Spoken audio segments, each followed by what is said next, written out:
ಇನ್ನು ಈ ಉಗ್ರ ಕೃತ್ಯವನ್ನ ನಡೆಸೋದಕ್ಕೆ 26 ಲಕ್ಷ ರೂಪಾಯಿಯನ್ನ ಟೆರರ್ ಡಾಕ್ಟರ್ಸ್ ಒಟ್ಟುಗೂಡಿಸಿದ್ರು ಅನ್ನುವಂಥ ವಿಚಾರ ಕೂಡ ತನಿಖೆಯ ಸಂದರ್ಭದಲ್ಲಿ ಗೊತ್ತಾಗ್ತಾ ಇದೆ.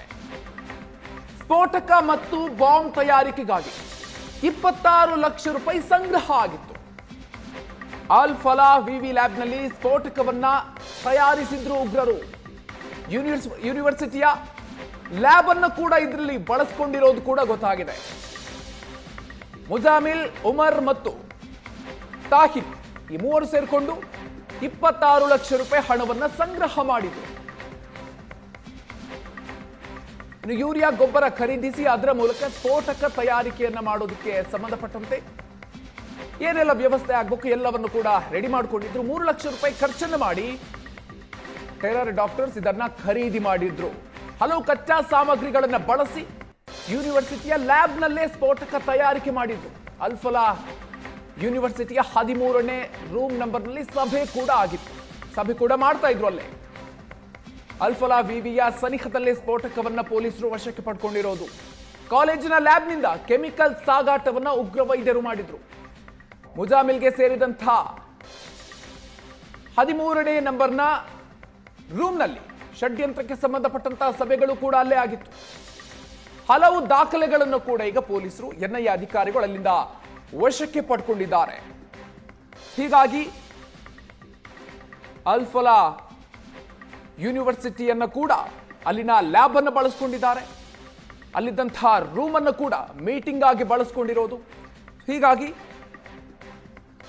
ಯೂನಿವರ್ಸಿಟಿಯನ್ನೇ ಇಲ್ಲಿ ಪ್ರಮುಖ ಸೆಂಟರ್ ಆಗಿ ಇಲ್ಲಿ ಬಳಸ್ಕೊಂಡಿದ್ರು ಅನ್ನುವಂಥದ್ದು ಕೂಡ ಸ್ಪಷ್ಟ ಆಗ್ತಾ ಇದೆ.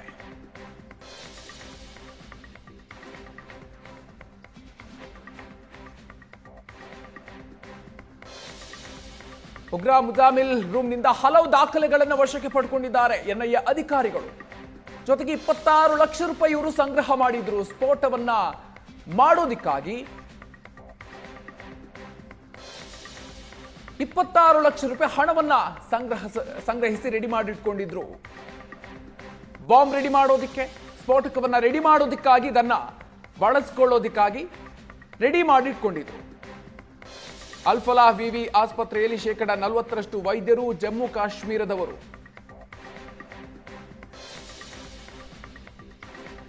ಹೆಚ್ಚಿನ ಡೀಟೇಲ್ಸ್ ಕೊಡ್ತಾರೆ ನಮ್ಮ ಪ್ರತಿನಿಧಿ ಶಶಿಶೇಖರ್. ನೇರ ಸಂಪರ್ಕದಲ್ಲಿ ಜಾಯ್ನ್ ಆಗ್ತಾ ಇದ್ದಾರೆ. ಶಶಿ, ಇದೀಗ ಒಂದು ವಿಚಾರ ಅಂತಂದ್ರೆ ಒಂದು ಟರ್ಕಿಯ ಜೊತೆಗೆ ಇವರಿಗಿದ್ದಂತಹ ಸಂಪರ್ಕ, ಇನ್ನು ಮತ್ತೊಂದು ಕಡೆಯಲ್ಲಿ ಅಲ್ಫಲಾ ಯೂನಿವರ್ಸಿಟಿಯನ್ನ ಇವರು ಪ್ರಮುಖ ಕೇಂದ್ರವಾಗಿ ಎಲ್ಲಾ ಚಟುವಟಿಕೆಗಳಿಗೂ ಕೂಡ ಅದನ್ನ ಬಳಸ್ಕೊಂಡಿರುವಂತದ್ದು ಕೂಡ ಈಗ ಸ್ಪಷ್ಟ ಆಗ್ತಾ ಇದೆ. ತನಿಖೆಯಲ್ಲಿ ಏನೆಲ್ಲ ಡೀಟೇಲ್ಸ್ ಗೊತ್ತಾಗ್ತಾ ಈ ಹಂತಕ್ಕೆ?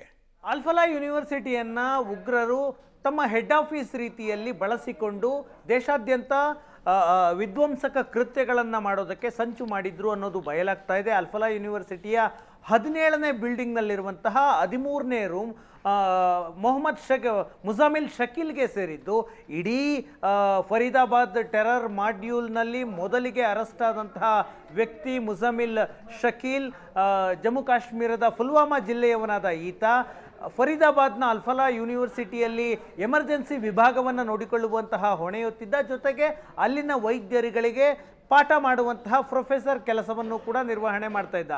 ಈತನ ರೂಮ್ನಲ್ಲಿ 13ನೇ ನಂಬರ್ ರೂಮ್ನಲ್ಲಿ ಬೇರೆ ಉಗ್ರರುಗಳು, ವೈದ್ಯರುಗಳು ಶಾಹೀನ್ ಮತ್ತು ಆದಿಲ್ ಮತ್ತು ದೆಹಲಿಯ ಬ್ಲಾಸ್ಟ್ನಲ್ಲಿ ಕಾರ್ನಲ್ಲಿದ್ದು ಸ್ಫೋಟಗೊಂಡು ಸತ್ತಂತಹ ವ್ಯಕ್ತಿ ಉಮರ್ ಮೊಹಮ್ಮದ್ ಇವರೆಲ್ಲರೂ ಒಟ್ಟಿಗೆ ಸೇರಿ ಅಲ್ಲಿ ಏನೆಲ್ಲ ಸಂಚು ಮಾಡಬೇಕು ಅಂತ ಸಭೆಗಳನ್ನು ಮಾಡ್ತಾ ಇದ್ರು. ಮತ್ತು ಸ್ಫೋಟಕಗಳಿಂದ ಒಂದು ಸ್ಥಳದಿಂದ ಮತ್ತೊಂದು ಸ್ಥಳಕ್ಕೆ ರವಾನೆ ಮಾಡೋದು ಹೇಗೆ ಅನ್ನುವುದರ ಚರ್ಚೆಗಳು, ನಿರ್ಧಾರಗಳು ಅದೇ ರೂಮ್ನಲ್ಲೇ ಆಗ್ತಾ ಇದ್ವು.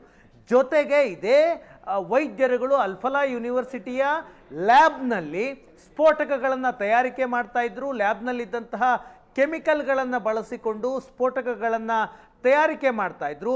ಜೊತೆಗೆ ದೇಶಾದ್ಯಂತ ಅವರು ಪ್ಲಾನ್ ಮಾಡಿದ ರೀತಿಯಲ್ಲಿ ಬೇರೆ ಬೇರೆ ಸ್ಥಳಗಳಲ್ಲಿ ಸ್ಫೋಟವನ್ನು ನಡೆಸೋದಕ್ಕೆ ಒಟ್ಟು 26 ಲಕ್ಷ ಹಣವನ್ನು ಒಟ್ಟುಗೂಡಿಸಿದ್ರು ಅನ್ನುವಂತಹ ಮಾಹಿತಿಗಳು ಸಿಗ್ತಾ ಇದ್ದಾವೆ.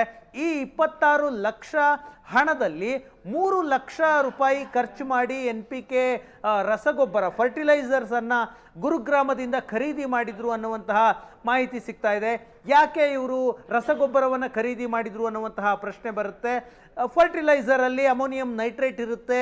ಗೊಬ್ಬರದಲ್ಲಿದ್ದಂತಹ ಅಮೋನಿಯಂ ನೈಟ್ರೇಟನ್ನು ಎಕ್ಸ್ಟ್ರಾಕ್ಟ್ ಮಾಡಿ ಅದನ್ನು ಬಾಂಬ್ ತಯಾರಿಕೆಗೆ ಬಳಸಿಕೊಳ್ಳುವಂತಹ ಸಂಚಿತ್ತು.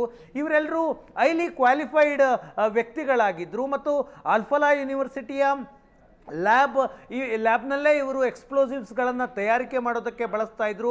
ಅಲ್ಲಿ ಸಿಗ್ತಿದ್ದಂತಹ ಕೆಮಿಕಲ್ಗಳನ್ನು ರೂಮ್ ನಂಬರ್ 13ಕ್ಕೆ ತಂದು ಅಲ್ಲಿ ಸಂಗ್ರಹಿಸಿಟ್ಕೊಂಡಿದ್ರು. ಲ್ಯಾಬ್ನಲ್ಲಿ ಈ ಫರ್ಟಿಲೈಸರ್ಸನ್ನು ಅದರಿಂದ ಅಮೋನಿಯಂ ನೈಟ್ರೇಟ್ ಎಕ್ಸ್ಟ್ರಾಕ್ಟ್ ಮಾಡಿ ಅದನ್ನು ಒಂದು ಸ್ಫೋಟಕವಾಗಿ ತಯಾರಿಕೆ ಮಾಡಿ ಅದನ್ನು ರೂಮ್ಗೆ ಶಿಫ್ಟ್ ಮಾಡ್ಕೊಳ್ತಾ ಇದ್ರು. ಆನಂತರ ಆ ರೂಮ್ನಿಂದ ಅಲ್ಫಲಾ ಯೂನಿವರ್ಸಿಟಿಯಿಂದ ಕೆಲವೇ ಮೀಟರ್ಗಳ ದೂರದಲ್ಲಿದ್ದಂತಹ ಮುಜಮಿಲ್ ಮನೆಯಲ್ಲಿ ಸ್ಫೋಟಕಗಳನ್ನು ಸಂಗ್ರಹ ಮಾಡಲಾಗ್ತಾ ಇತ್ತು.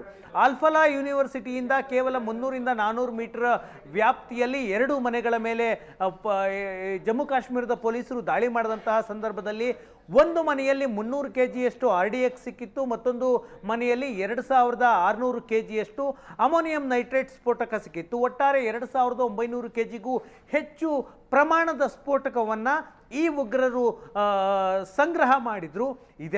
ಇದೆಲ್ಲದಕ್ಕೂ ಕಾರಸ್ಥಾನವಾಗಿ ಬಳಕೆಯಾಗಿದ್ದು ಅಲ್ಫಲಾ ಯೂನಿವರ್ಸಿಟಿಯ ಲ್ಯಾಬು ಮತ್ತು ಅಲ್ಫಲಾ ಯೂನಿವರ್ಸಿಟಿಯ 17ನೇ ಕಟ್ಟಡದಲ್ಲಿದ್ದಂತಹ ರೂಮ್ ನಂಬರ್ 13, ಅದು ಮುಜಮಿಲ್ ಶಕೀಲ್ಗೆ ಸೇರಿದಂತಹ ರೂಮ್. ಹಾಗಾಗಿ ಇಡೀ ಟೆರರ್ ಮಾಡ್ಯೂಲ್ನ ಕೇಂದ್ರ ಬಿಂದುವಾಗಿ ಅಲ್ಫಲಾ ಯೂನಿವರ್ಸಿಟಿ ವರ್ಕ್ ಆಗ್ತಾ ಇತ್ತು. ಅಲ್ಫಲಾ ಯೂನಿವರ್ಸಿಟಿಯನ್ನು ಈ ಉಗ್ರರು ಬಳಸಿಕೊಳ್ತಾ ಇದ್ರು ಅಂತ. ಅಲ್ಫಲಾ ಯೂನಿವರ್ಸಿಟಿಯಲ್ಲಿರುವಂತಹ ಒಟ್ಟಾರೆ ವೈದ್ಯರ ಸಂಖ್ಯೆಯನ್ನು ತೆಗೆದುಕೊಂಡ್ರೆ 40% ಜಮ್ಮು ಕಾಶ್ಮೀರದ ಮೂಲದವರು ಇದ್ದಾರೆ. ಜೊತೆಗೆ ಜಮ್ಮು ಕಾಶ್ಮೀರದ ಪುಲ್ವಾಮಾ ಜಿಲ್ಲೆಯ ಹಲವು ಹಳ್ಳಿಗಳು ಪಟ್ಟಣಗಳಿಂದ ಅಲ್ಫಲಾ ಯೂನಿವರ್ಸಿಟಿಗೆ ಬಂದಂತಹ ವೈದ್ಯರಿದ್ದಾರೆ.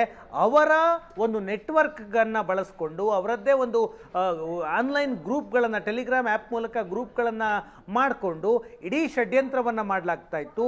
ಇವರಿಗೆ ಜೈಷೆ ಮೊಹಮ್ಮದ್ ಉಗ್ರ ಸಂಘಟನೆಯ ಹ್ಯಾಂಡ್ಲರ್ಗಳು ಪಾಕಿಸ್ತಾನ ಮತ್ತು ಟರ್ಕಿಯಿಂದ ಕೂತು ಇವರನ್ನು ಹ್ಯಾಂಡಲ್ ಮಾಡ್ತಾ ಇದ್ರು. ನೀವೇನು ಮಾಡಬೇಕು, ಎಲ್ಲಿ ಸ್ಫೋಟಕಗಳನ್ನು ರವಾನೆ ಮಾಡಬೇಕು, ಎಲ್ಲಿ ರೆಕ್ಕಿ ಮಾಡಬೇಕು. ರೆಕ್ಕಿ ಅಂತಂದರೆ ಯಾವ ಪ್ರದೇಶದಲ್ಲಿ ಬಾಂಬ್ ಬಿಟ್ಟರೆ ವಿಧ್ವಂಸಕ ಕೃತ್ಯ ನಡೆಸೋದಕ್ಕೆ ಸಾಧ್ಯ, ಹೆಚ್ಚು ಅಮಾಯಕರು ಬಲಿಯಾಗೋದಕ್ಕೆ ಸಾಧ್ಯ, ಅಂತಹ ಸ್ಥಳಗಳನ್ನು ಹುಡುಕಿ ಗುರುತು ಮಾಡಿ ಅನ್ನುವಂತಹ ಸೂಚನೆಗಳನ್ನು ಟರ್ಕಿ ಮತ್ತು ಪಾಕಿಸ್ತಾನದ ಜೈಷೆ ಮೊಹಮ್ಮದ್ ಸಂಘಟನೆಯ ಹ್ಯಾಂಡ್ಲರ್ಗಳು ಮಾಡ್ತಾ ಇದ್ರು.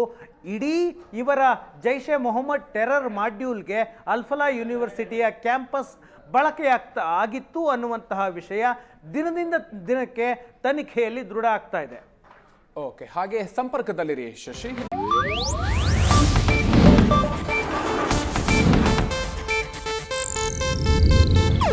ಇದು ಏಷ್ಯಾನೆಟ್ ನ್ಯೂಸ್ ನೆಟ್ವರ್ಕ್ ಪ್ರಸ್ತುತಿ.